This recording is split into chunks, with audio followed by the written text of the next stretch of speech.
Mateus 24. Jesus fala da destruição do templo. Jesus saiu do pátio do templo, e quando já estava indo embora, os seus discípulos chegaram perto dele e chamaram a sua atenção para os edifícios do templo. Então ele disse: "Vocês estão vendo tudo isso? Pois eu afirmo a vocês que isto é verdade.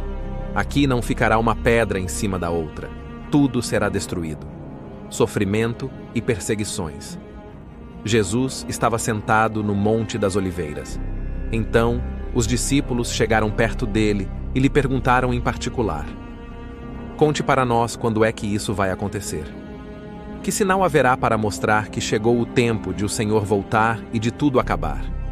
Jesus respondeu: "Tomem cuidado para que ninguém engane vocês, porque muitos vão aparecer fingindo ser eu e dizendo: 'Eu sou o Messias', e enganarão muitas pessoas.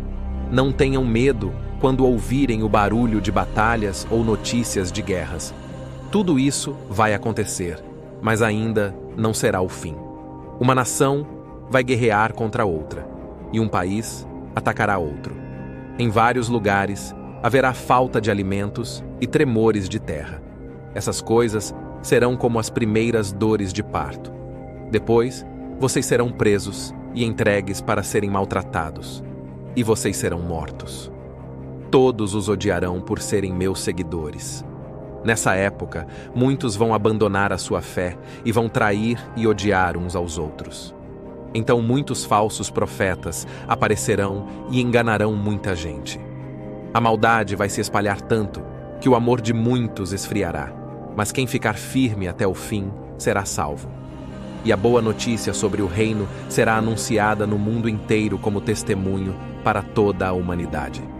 Então virá o fim, o grande sofrimento." E Jesus continuou: "Vocês verão no lugar santo o grande terror de que falou o profeta Daniel. Que o leitor entenda o que isso quer dizer. Então, os que estiverem na região da Judéia, que fujam para os montes. Quem estiver em cima da sua casa, no terraço, que fuja logo e não entre para pegar as suas coisas.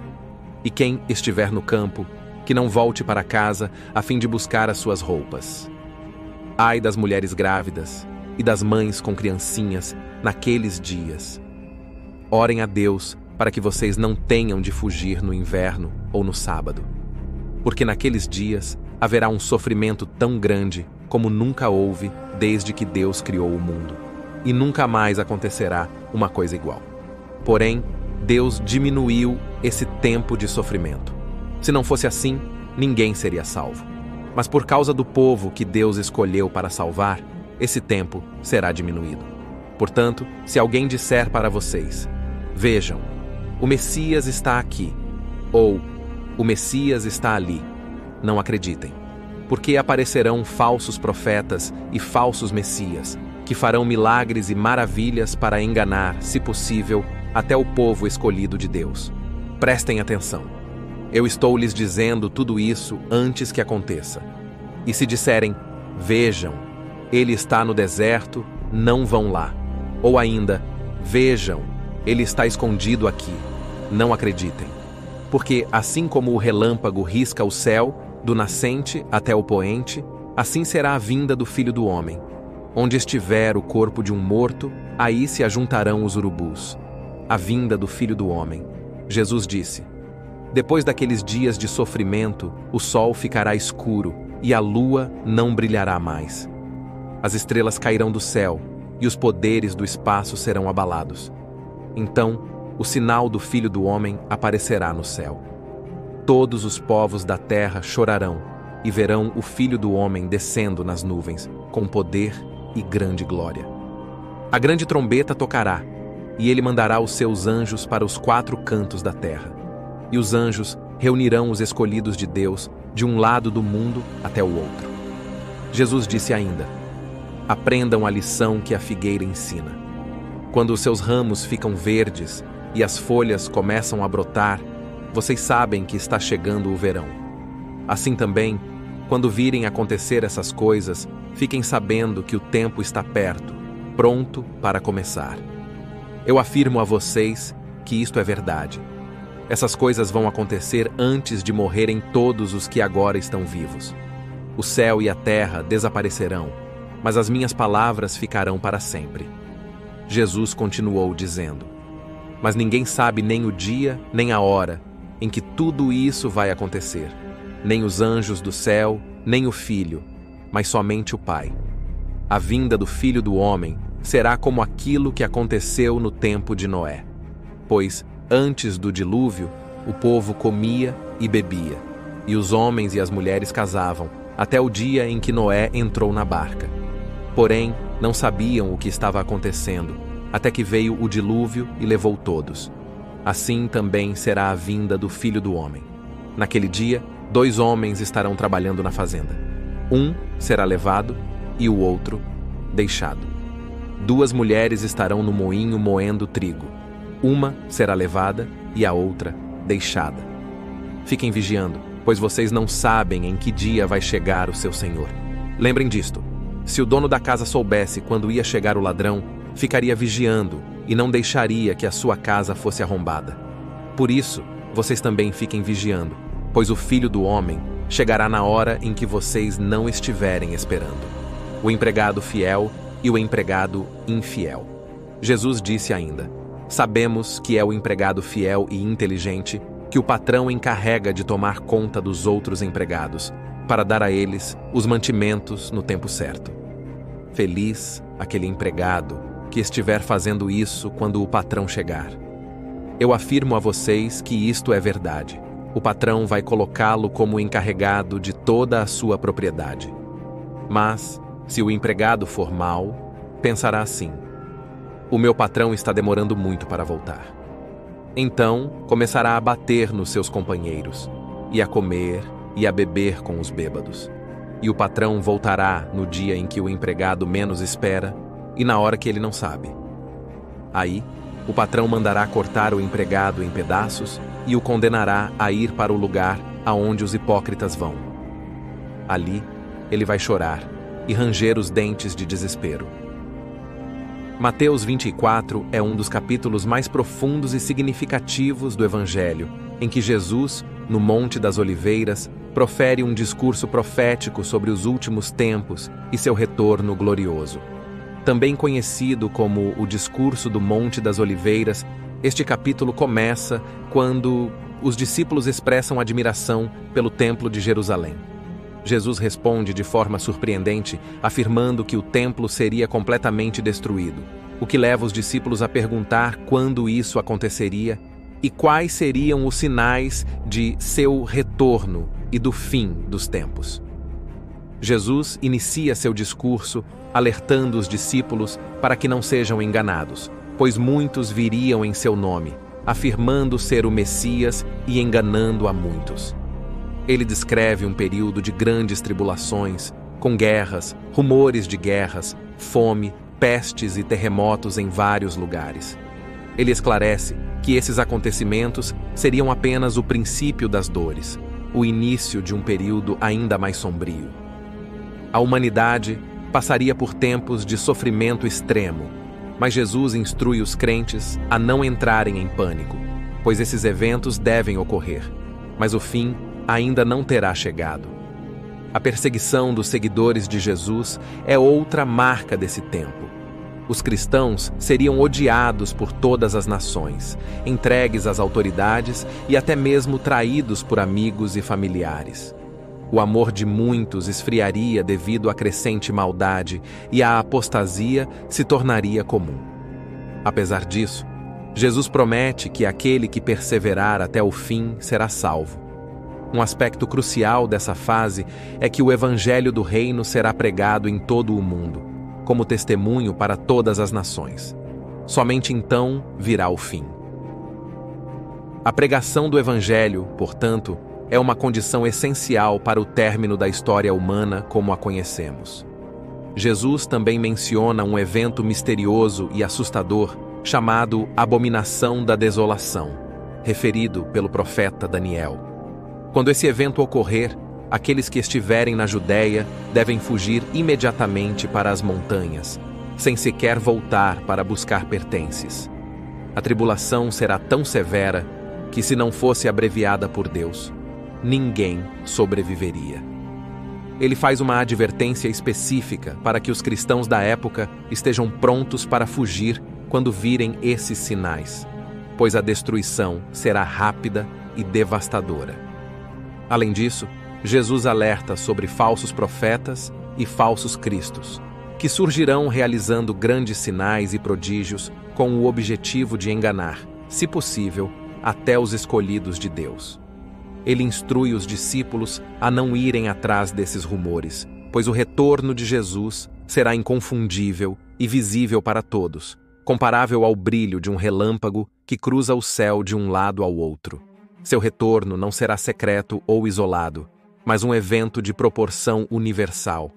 Jesus descreve ainda sinais cósmicos que antecederão seu retorno. O sol escurecerá, a lua não dará sua luz, as estrelas cairão do céu e os poderes celestiais serão abalados. Esses fenômenos serão seguidos pelo aparecimento do sinal do Filho do Homem no céu. Quando isso ocorrer, todas as tribos da terra lamentarão ao verem o Filho do Homem vindo sobre as nuvens, com poder e grande glória.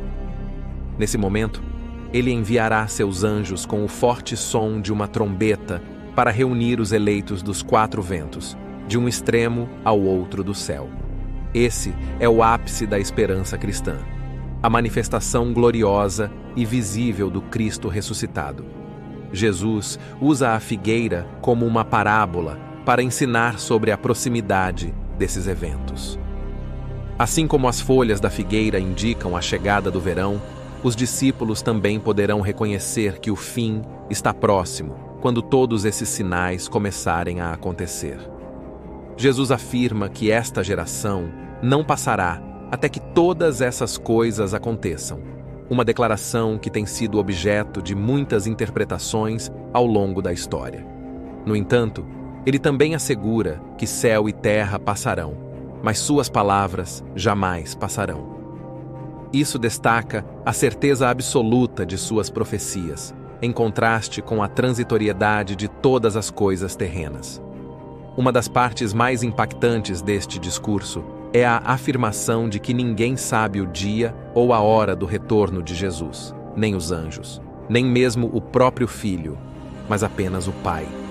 Isso reforça a importância da vigilância constante. Ele compara a situação aos dias de Noé, quando as pessoas viviam suas vidas normalmente, sem suspeitar que o dilúvio estava prestes a acontecer. Da mesma forma, a vinda do Filho do Homem pegará muitos de surpresa, pois as pessoas estarão imersas em suas rotinas cotidianas, sem perceber a iminência do fim. Jesus enfatiza a necessidade de estar preparado. Ele compara seu retorno à vinda de um ladrão, que chega inesperadamente durante a noite. Se o dono da casa soubesse a que horas o ladrão viria, certamente ficaria em alerta, mas como não sabe, pode ser pego de surpresa. Assim, os discípulos devem estar vigilantes o tempo todo, pois o Filho do Homem virá em uma hora em que não esperam. Jesus conclui com a parábola do servo fiel e prudente.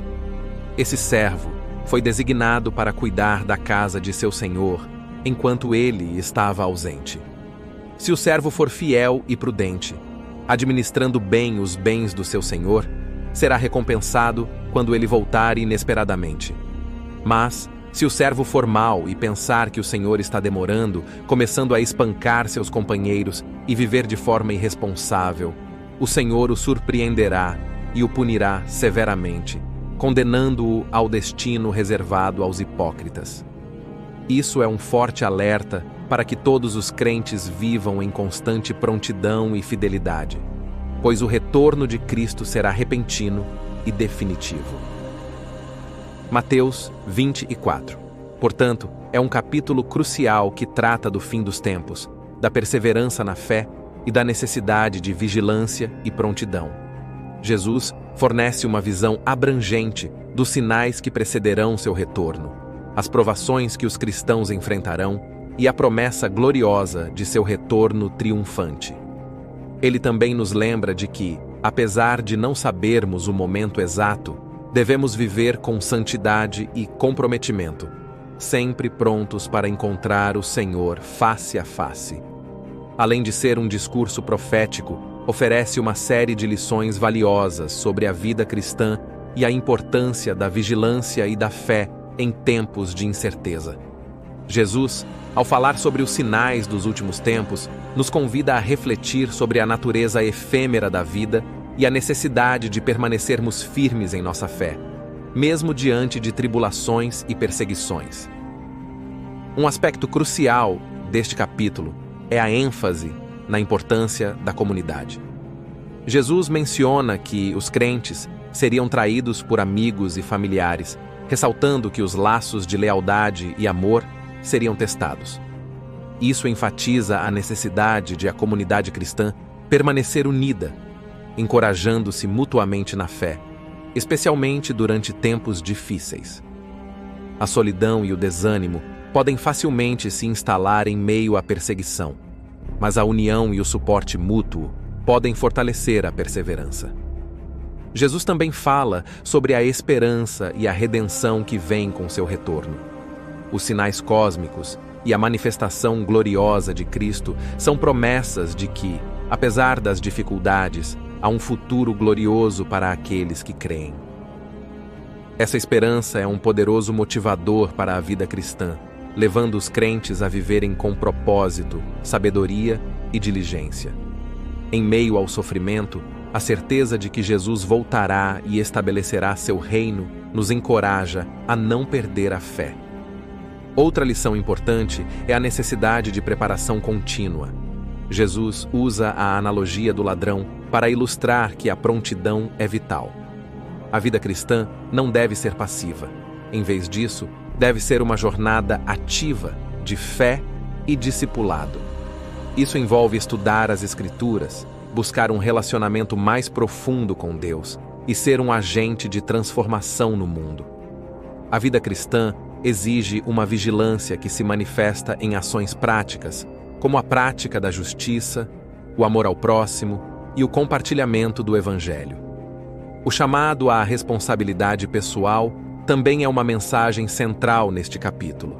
A parábola do servo fiel e prudente é um lembrete de que todos têm um papel a desempenhar no reino de Deus.